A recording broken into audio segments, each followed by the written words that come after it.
оттуда, как опашку сделают, директор ГАУ Смотрите, сюда направит. даже на рядовой пожар министр экологии прибыл. Вижу. Вот.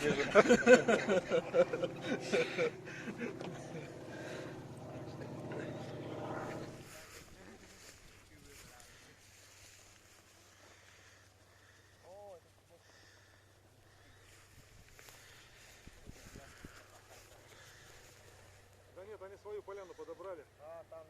Там же есть поляна, они подобрали, решили, что там лучше, наверное. Ну им видней.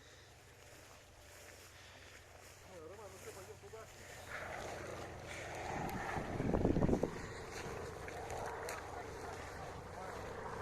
Роман, сейчас снимай, сейчас еще будет. Там один или два будут? Сейчас еще будет бросать. Один или два осталось? Еще вот такая же партия. Еще партия будет. Еще Прибытие. будет два груза. Роман, снимай еще. Они всем за курсом будут заходить. Смотри.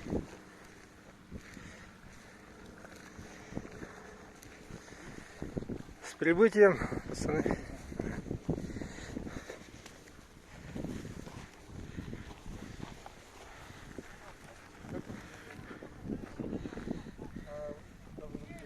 Комбаты, вот они. Комбат. А это уже работа летчика-наблюдателя. То есть он бы мог эти чехлы уронить там, либо вот там, да? А он, видишь, вытянул 20 метров. Видите?